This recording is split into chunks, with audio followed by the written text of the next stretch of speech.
kwimura Imana kwarahanuwe, ntabwo ari Pawulo gusa yaguhanuye. Nubwo twafashe ubuhanuzi bwa Pawulo mu rwandiko rwa kabiri yandikiye itorero rya Tesalonike, ibice 3 ku murongo, ibice 3 mu murongo wa kabiri, amen, ibice 2 mu murongo wa 3. Haleluya. Nubwo twahagaze ku buhanuzi Pawulo yahanuye mu rwandiko yandikiye Abatesalonike, urwandiko rwa kabiri, ibice 2 ku murongo wa 3, yuko umwami Yesu atazaza mu buryo bugaragara, kwa kureka Imana kutabanje kuboneka. Kwa kureka Imana, kwimura Imana, nibyo bitwa apostazi. Kwimura Imana. Twabonye ko apostazi ni ijambo ry'Ikigiriki ryakoreshwaga mu buryo bw'isi, muri politike. Uvuga ngo abantu bose iyo bigometse ku nzego bavuga ko babaye abaposta, bagiye muri apostazi. Hanyuma rija gukoreshwa no mu by'umwuka, nimigiye umuntu yavuye mu kwizera. Iyo umuntu yizeye Imana akayivaho, aba yaguye muri apostazi, yimuye Imana muri we. Amen. Ariko Bibiliya ivuga mu bitabo byinshi muri Bibiliya yuko mu gihe cyerezo hazaba apostazi, hazaba kwimura Imana. Kwakagiye mu bitabo byinshi, ariko twashaka gufata gusa igitabo kimwe gusa, agatabo gato ka Yuda kabanziriza ibyahishuwe Yohana. Agatabo ka Yuda nigeze gufata umwanya wo kwigisha, murabyibuka, kabanziriza igitabo cy'ibyahishuwe Yohana. Yuda nawe aravuga apostazi izaba mu gihe cyerezo, aravuga kwimura Imana kuzaba mu gihe cy'iherezo. Haleluya. Turafata amagambo make gusa ya Yuda.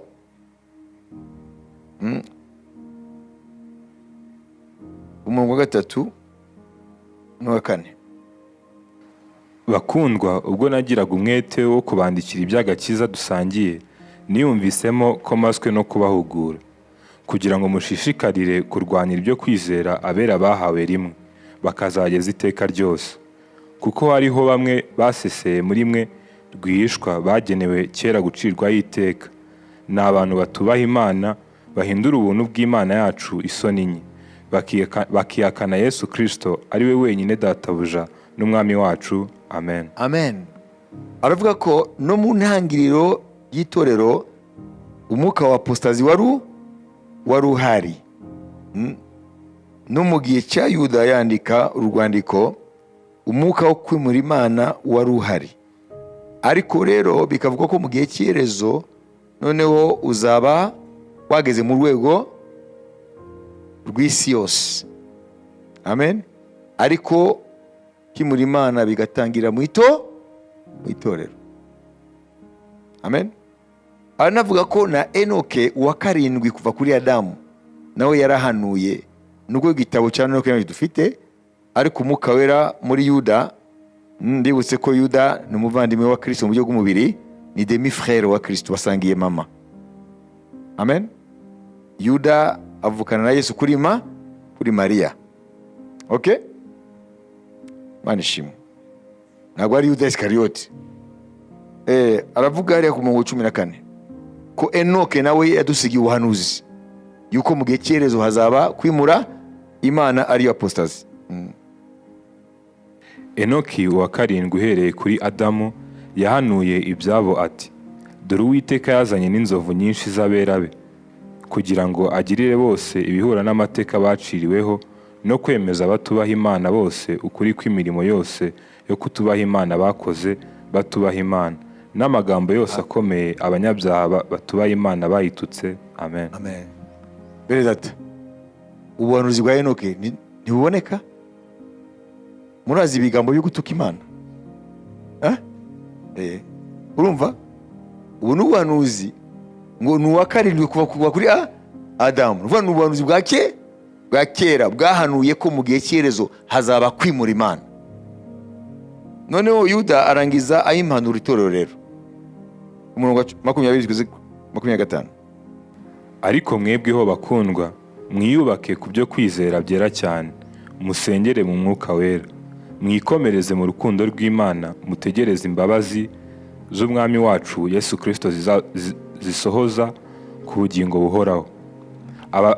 Ababagisha impaka mubagirire impuhwe, abandi mubakirisha ubwoba mubahubuje mu muriro, mwanga ndetse n'umwenda utewe ibizinga n'umubiri, nuko ibasha kubarinda ngo mudasitara no kubahagarika imbere y'ubwiza bwayo mudafite inenge, ahubwo mwishimye bihebuje, ariyo Mana imwe yonyine n'umukiza wacu wadukirishije Yesu Kristo Umwami wacu, icyubahiro n'ubushobozi no kuganza n'ubutware bibi byayo, uhereye kera kose ukageza na none n'iteka ryose.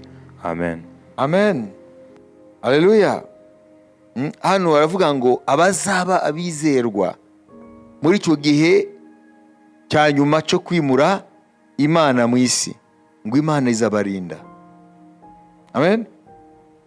À celui qui peut vous préserver de toute chute, izabarinda, et vous faire paraître devant sa gloire irrépréhensible et dans la grâce. Izabageza imbere yayo. Amen. Mu byishimo. Nuvuga ngo nubwo kwimura Imana kuzagaragara mu itorero ryo mu gihe cyerezo, no bikagira ingaruka no ku isi yose, baza kuzibona, ngo ariko abizerwa Imana izabarinda. Amen. Bitabaye bityo, kwimura Imana kukadufata twese, Imana se yajyana nde? Yajyana gusa abasinziriye, basiri muri Kristo. Nuvuga ngo hari abitwa umugeni wa Kristo mu bazima, Imana izabarinda. Amen. Urwandiko rwa Yuda burayishura ko apostazi cyangwa kwimura Imana byaratangiye kuva mbere, ariko byagiye bikura, ubu rero biragaye, byuzuye isi yose. Yesu rero yabivuze mu ijambo rimwe gusa.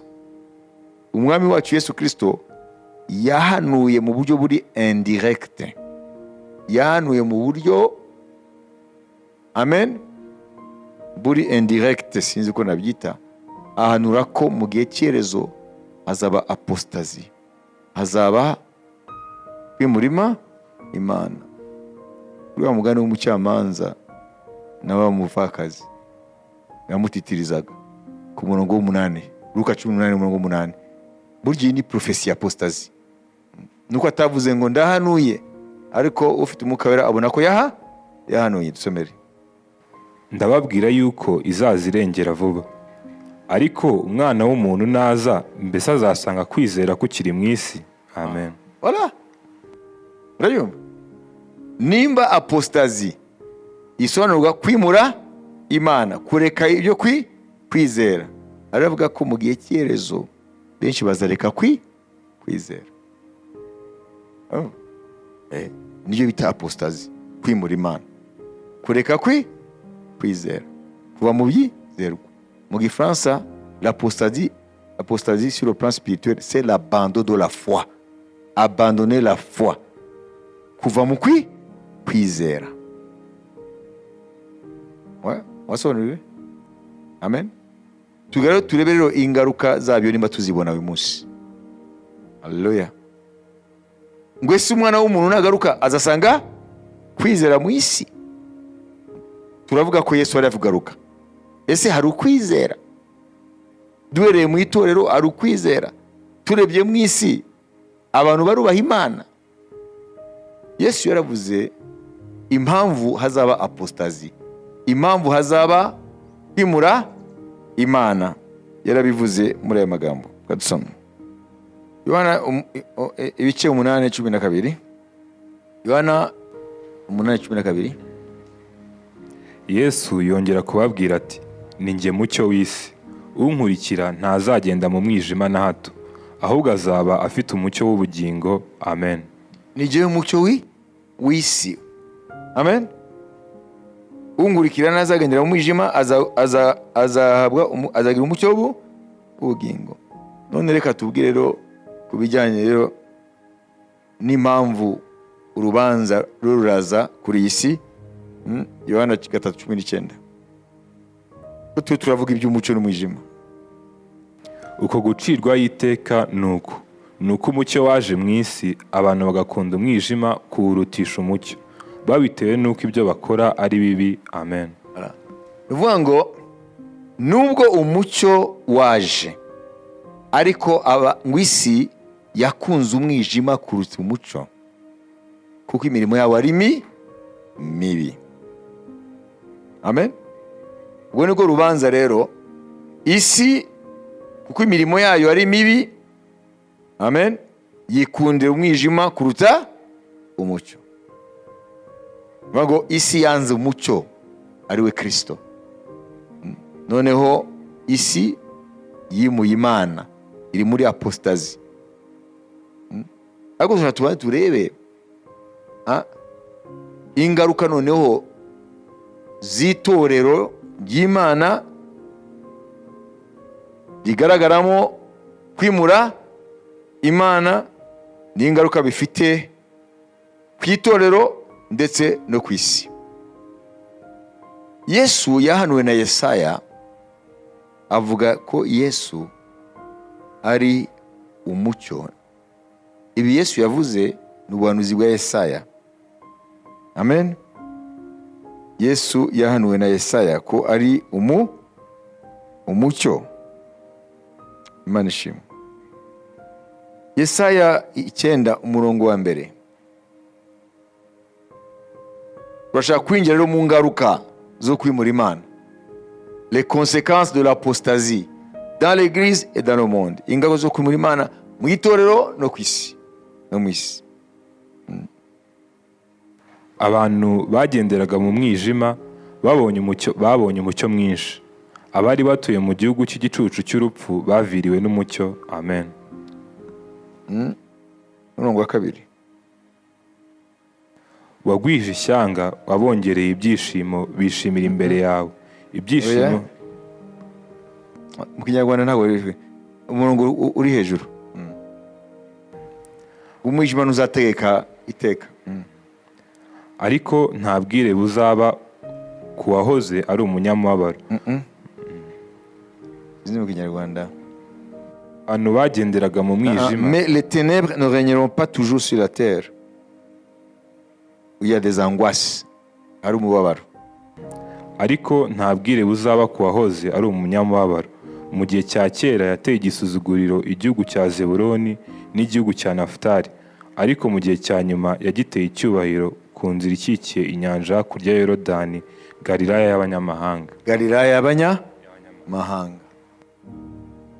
Imana ivugira muri Yesaya yuko igihugu kiri ku nkengero y'inyanjaga ya Galilaya ngo gitwikiriwe n'umwijima. Amen. Abantu bakagendera mu mwijima no mu gihugu cy'urupfu, kandi ngo buzuye imibabaro, l'angoisse, imibabaro. Ngo babona umucyo mwinshi. Hanyuma nyuma y'ibinyejana 8 haza umugabo ava aho yaratuye i Nazareti arimuka aza Kaperinaumu ku nkengero y'inyanjaga ya Galilaya. Matayo 4:12-16. Amen. Ubuhanuzi bumaze ibinyejana 8 babusoma mu masinagogi. Ubuhanuzi tumaze gusoma ari mu Kinyarwanda ngo ni Yesaya 8:23. Mu Gifaransa le second ni ibice 9:1. Sibyo? Noneho ayo magambo bamaze ibinyejana 8 basoma buri sabato mu masinagogi. Sibyo? Ibinyejana 8 byose. None haza umuntu avuye i Nazareti. Haleluya. Hanyuma agiye ku nyanja ya Galilaya. Amen. Ahantu hitwa Kaperinaumu. Kaperinaumu ni umujyi uri ku nyanja ya Galilaya. Hanyuma aragenda amanuka ku nkombe y'inyanja ya Galilaya. Tumve. Yesu yumvise ko babohesheje Yohana, aragenda ajya i Galilaya. Ajya i Galilaya. Yesaya yavuze ngo igihugu cyaga Zabuloni na Nefutali, Galilaya y'abanyamahanga, igihugu cyari gitwikiriwe n'umwijima, abantu bari mu mubabaro mwinshi, ngo umucyo wabaviriye. Komeza. yimuka i Nazareti atura i Kaperinawumu, umudugudu uri ku nyanja mu rugabano rwa Zebuloni na Nafutali. aho Yesaya yavuze ngo ibyavuzwe n'umuhanuzi Yesaya bisohore ngo mu gihugu cya Zebuloni na Nafutali, hafi y'inyanja hakurya ya Yorodani n'i Galilaya y'abapagani, abantu bari bicaye mu mwijima babonye umucyo mwinshi, kandi abari bicaye mu gihugu cy'urupfu no mu gicucu cyarwo bamurikirwa n'umucyo. Amen. Amen. Niyo mpamvu yavuze ngo niwe mucyo w'isi. Haleluya. Ni ukuvuga ngo aje gusoza ubuhanuzi bwa Yesaya. Niyo mpamvu umucyo mbere yuko tugeraho twese mu mahanga wabanje guseruka mu ntara yitwaga Zabuloni na Nefutali, ariyo ntara iri ku nkengero y'inyanja Galilaya. Mu gihe cya Yesu hari umujyi witwaga Kaperinawumu. Aho niho umucyo waserutse. Uyu mucyo uyu munsi natwe twe turagenderamo. Imana ihabwe icyubahiro. Haleluya. Hanyuma uwo mucyo waragiye rero urakwira hose. Noneho ubu Kristo buravuka, itorero riravuka, sibyo? Rikaba riri mu mahanga yose. Ariko ikibazo ni iki rero? Ikibazo nuko yavuze ngo nubwo umucyo uzaba waje ukavana abantu mu mwijima, kandi twumvise ko ari uwo mwijima wo kwimura Imana, wo kutamenya Imana no kuyimura, ngo bizana les angoisses, bizana imibabaro. Aho umwijima utegeka abantu baba mu mibabaro. Amen. None nimba muri iki gihe turimo ari igihe cyo kwimura Imana, ni ngombwa tukiye kureba nimba koko abantu b'iki gihe barangwa n'imibabaro.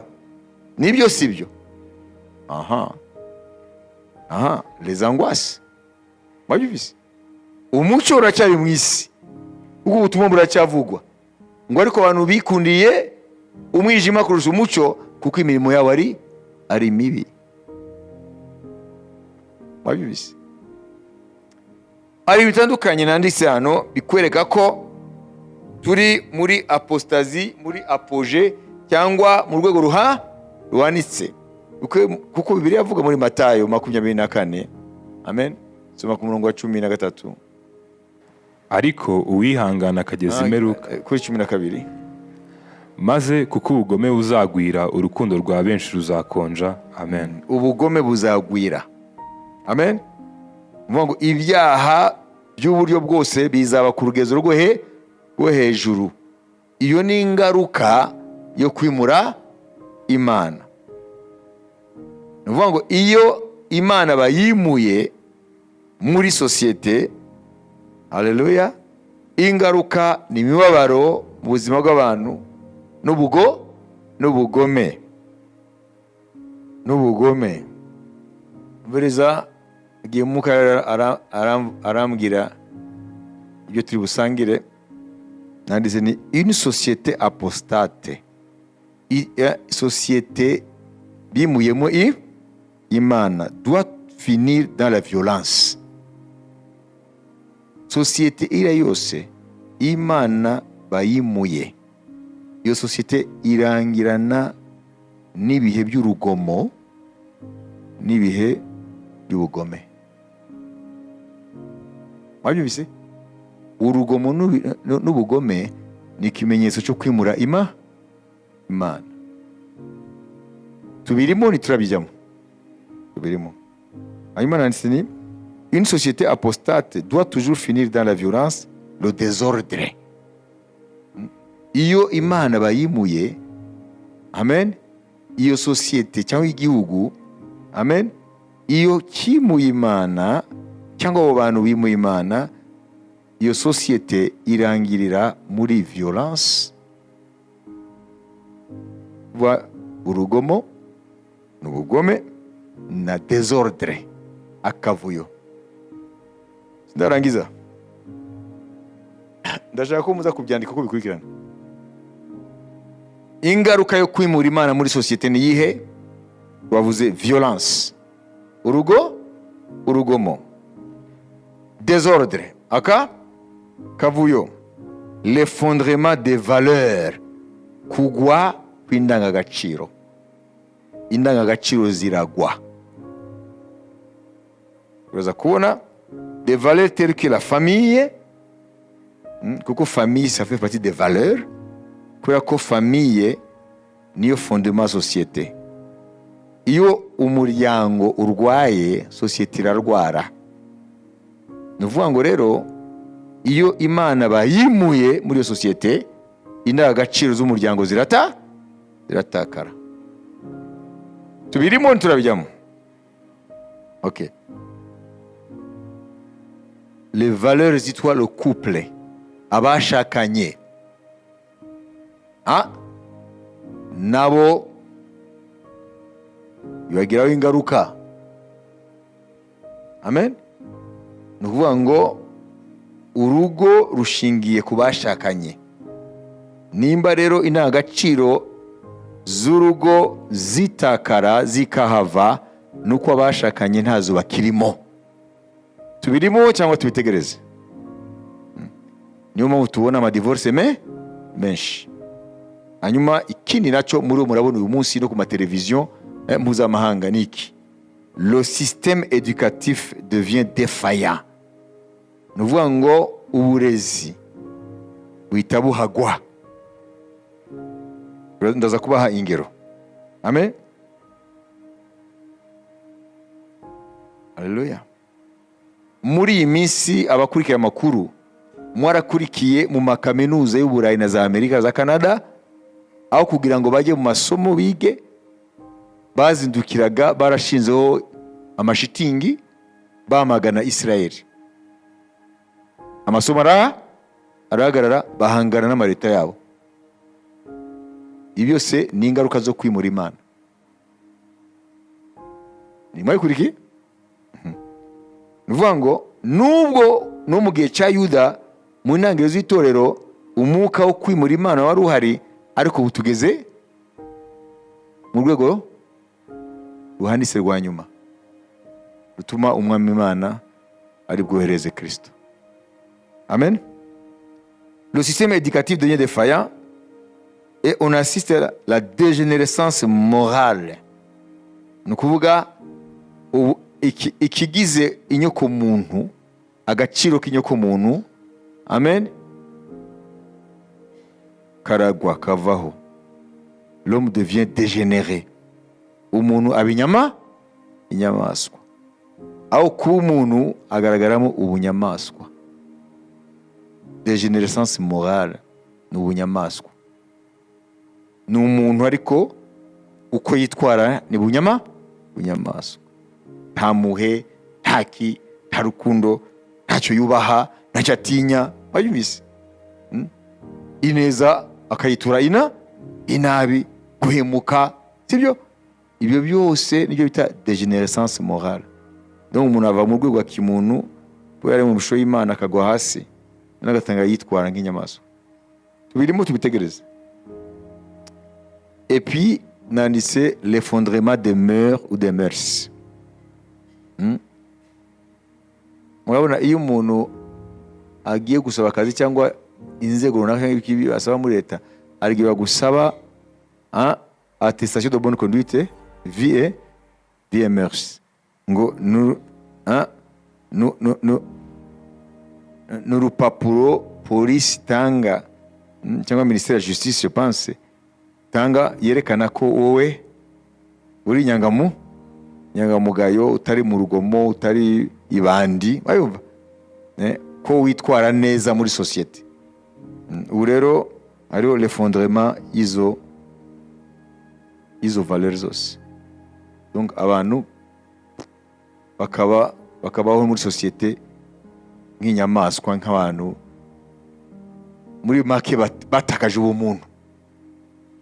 Iyo twitegereze cyangwa tubitegereze, nibyo nanditse hano ngo c'est l'image de nos sociétés d'aujourd'hui à travers le monde. Uko niko société za kino gihe zimeze. Ni ingaruka zo kwimura Imana. Hano nanditse exemple au niveau éducatif, byerekeye uburezi. En Occident, les universités ont cessé d'être des lieux de transmission et d'acquisition du savoir. Kera kaminuza ari abantu bagenda ushaka ubumenyi buzafasha société gutera imbere. Siko bimeze kaminuza.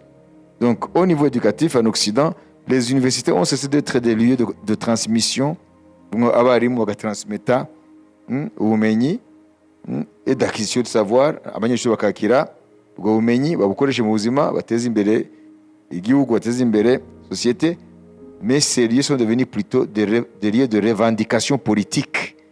Ahubwo byahindutse ahantu bakagenda guhangana n'amareta yabo. Amen. Et même les écoles primaires et secondaires sont devenues des canaux de transmission des idéologies corrompues telles que le mouvement LGBT. Uvuga ngo no mu mashuri mato n'ayisumbuye aho kugira ngo haba ahantu barera, hahindutse ahantu aho banyuzamo ibitekerezo byabo bihumanye nka bya bindi y'ubutinganyi. Amen. Ibi rero birakaze cyane muri bihugu byitwa ko byateye imbere. Mu ijambo rimwe rero ubuhanuzi bwa Bibiliya budusohoreyeho. Ugezaho na za leta zikomeye nka za Amerika zagezaho zitinya bari abanyeshuri bakaminuza. Batangiye babashoreramo polisi, ariko mu nyuma Biden avuga ngo na za polisi zibe ziretse ngo babihe umwanya bari aho bigana.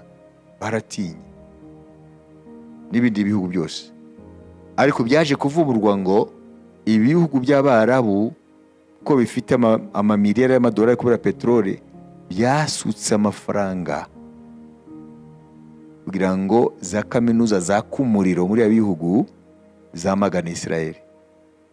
Mu buryo abajournaliste bafataga mikoro bakagenda kubaza ari abanyeshuri bavuye mu ishuri, ahubwo urubuga rwo mu ishuri baruhinduye ahantu bashobora udutanti bakararaho bakagute bakamubaza ati se hano murakora iki?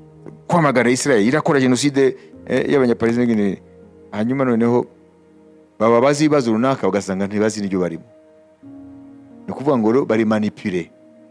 Biriya bihugu by'Abarabu byasutse amamiliyari y'amadolari kugira ngo bakoreshe ruriya rwego wa kaminuza, hanyuma bashire presiyo kuri abanyeshuri, bashire presiyo ku bihugu byabo bite byamagana Israel.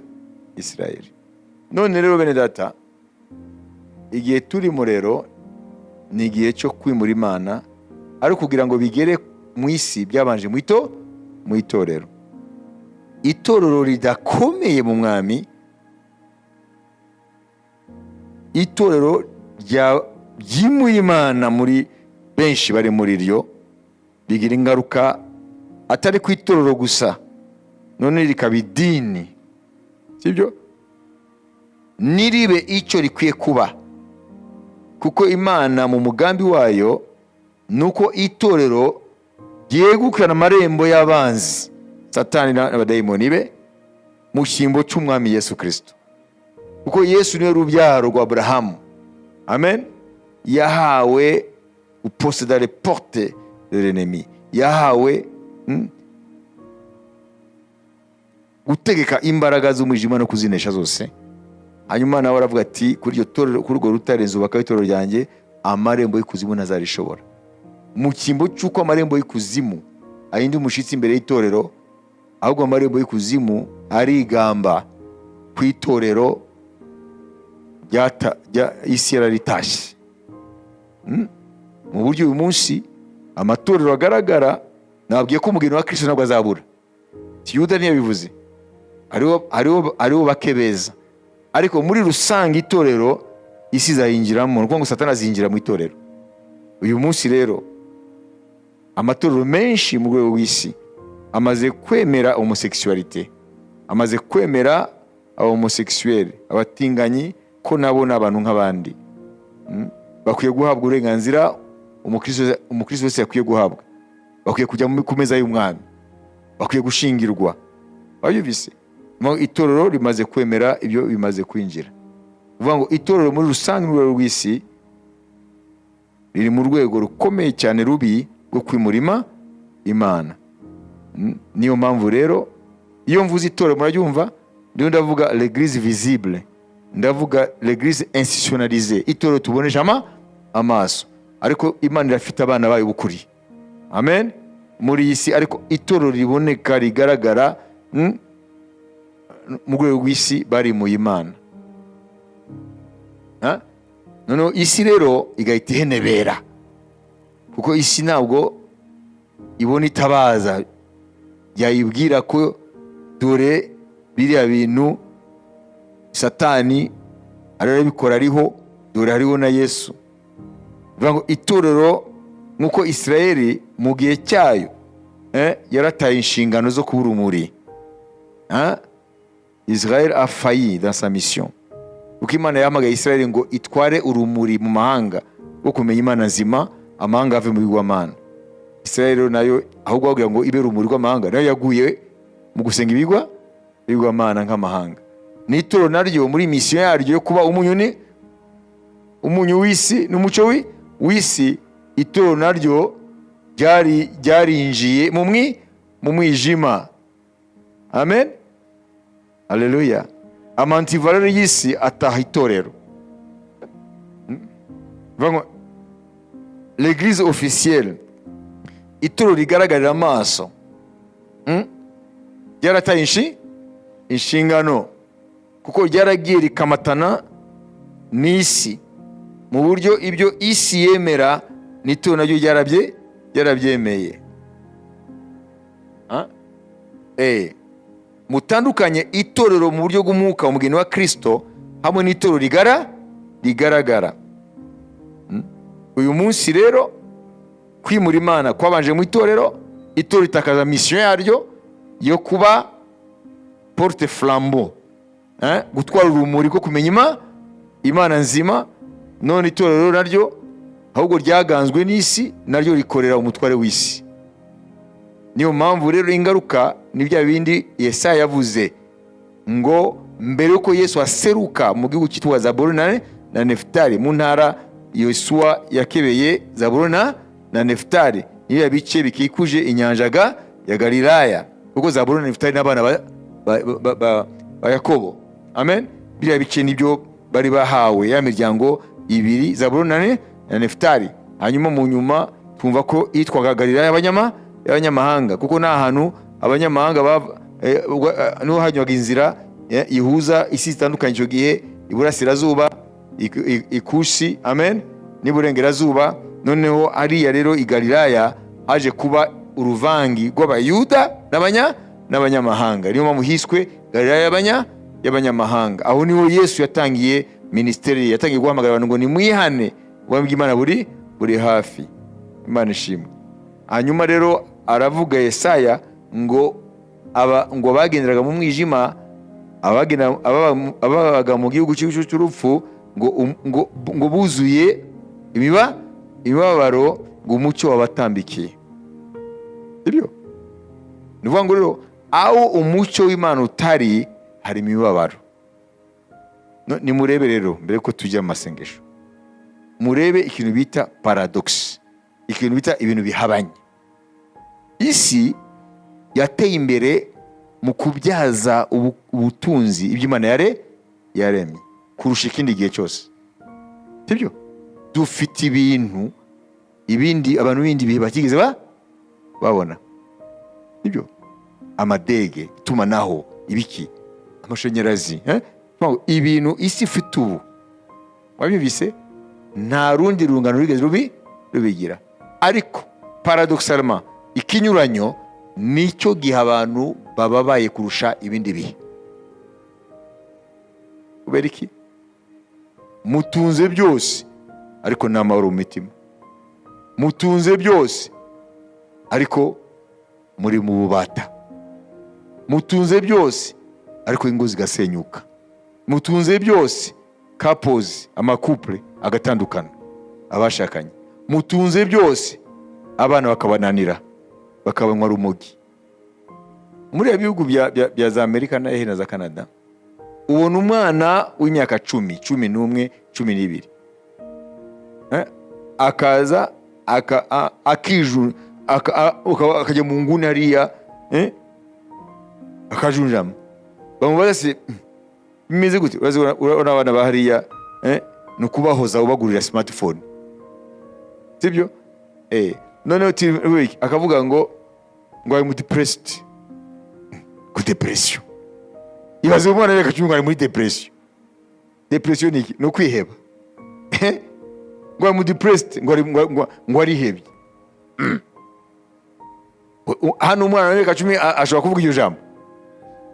Ni ibintu bavana ku bantu bakuru. Urabona? Ikindi gihe rero noneho akava ku ishuri cyangwa ntiyagiye ku ishuri umunsi wenda nikonje, yicaye hariya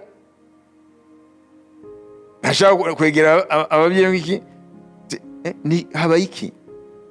Imbabwira naganira n'umubyeyi umwe muri afite abana ari muri abiyo, ngo umwana akamubwira ngo umviriza imyaka 10, 11, 12, akamubwira ngo ndatekereza ku buzima bwanjye.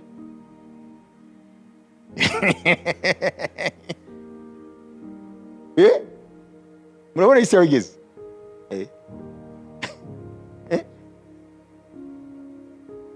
Mu Bwongereza ejo bundi Prime Minister uriya nyine afite inkomoko y'Abahindi mu Bwongereza yari yarasubiza ku bantu bari barinjiza muri education primaire secondaire tout ça, bari barinjiza kugira ngo bigishe abana uburenganzira bwabo ko bashobora guhitamo kuba abakobwa cyangwa abahungu, guhindura ibitsina. None aravuga ati ariko se ibi bintu koko ngubwo ntabwo birigishwa ngo abana ataragira mu myaka. Urumva umwana na guverinoma nayo nta bubasha ifite. Tugeze mu gihe ikomeye kugira ngo tumenye impamvu Imana duhamagariye guterura amasengesho nka Yesaya. Nuko ibintu turabamo nibiza kubamo mu isi imbere ni ibintu biganisha kuri iri jambo ry'Imana, yuko iyo sosiyete yimuye Imana izarya ku ngaruka ku mbuto zo kwimura Imana. Ukuvuga iki? Nta mahoro azaba intambara z'urudaca. Ayibise nta gihe isi yigeze igira umubare w'intambara wo mu gihe cyacu, niko bashakashatsi bavuga. Ayibise umubare w'intambara zihariye umwanya uhereye ku ya Ukraine ukajya ku Israel ukajya hehe, imibare y'intambara ziri ku isi nta na rimwe yigeze ibaho, kandi bikazana imibabaro mu bantu, kuko intambara izana gusenyuka k'ubuzima bw'abantu, imaze no gusenya n'ibintu bubatse. Ayibise bava mu byabo, batakaza ababo, batagaza ingingo z'imibiri, imiryango igatandukana, umwana agatandukana n'ababyeyi bakamubura, umugabo akabura umugore wawe yarengeye. Bivuga ngo muri make ubuzima burasenyuka kuva ku musingi. Ibi rero ni ingaruka zo kwimura Imana. Ibi rero nta gace na kamwe k'isi bazabihunga, yaba hafi yaba kure. Nimba Imana yavuze ngo duhaguruke twebwe duterure amasengesho nka Yesaya, ni ukubera yuko ibyo bintu ntitubyumvire gusa muri Ukraine, tubyumvire gusa muri Israeli. Amen. Tumenye ko uwo mwuka wa apostazi wo kwimura Imana nta gace uzareka katagize ingaruka. Niyo mpamvu tugiye gutakambira d'abord twebwe ubwacu, sengera imiryango yacu, sengera itorero ry'Imana. Amen. Sengera n'ibihugu, tutibagiwe na isi na Israeli. Wenda byumvise? Wabyumvise? Mwumvise ingaruka zo kwimura Imana? Ibi rero ntabwo ari ibintu mukwiye gutegereza, turi mu bihe byahanuwe. Niyo mpamvu rero nimba Imana itashatse ko dutegereza icyumweru cya mbere cy'ukwezi kwa gatandatu ngo twinjire mu masengesho y'ingaruka kwezi. Amen. Uko ushobora kuvuga ati ese tubara gutegereza se amasengesho y'ingaruka ko se ntari hafi se, ibyumweru bingahe tukatwinjiramo? Ibyo ushobora kubyibwira. Urgence iri hehe? Imana yamwiba ariyo urgence. Ariyo urgence.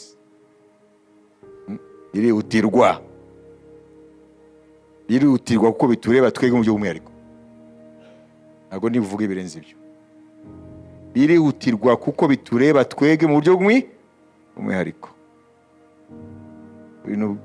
Uri no gutwi niyumva icyo mukavuga. Amen. Abise ntago byari gutegereza mu cyumweru cya mbere cy'ukwezi kwa 6 ngo tujye mu masengesho ngaruka kwezi, kuko hari ibintu mu isi y'umwuka biro birakorwa kandi bigufiteho ingaruka wowe n'umuryango wawe. Abise niba ngo tukwiye guhagarara kugira ngo tukontrekare, duhagarike imigambi ya Satani, kugira ngo Imana nyiramahoro ineshe ubutwari bw'umwijima. Imana ihabwe icyubahiro. Amen.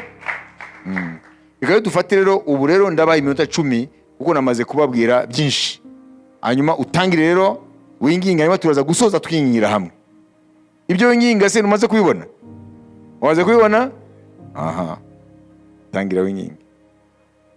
Abafite abana mwabonye ibyo mukwiye gusengera. Amen. Itorero mwamenye icyo mukwiye gusengera. Ibihugu mwamenye icyo mukwiye gusengera. Israeli ibyo nagunda kubabwira iri mu ntambara.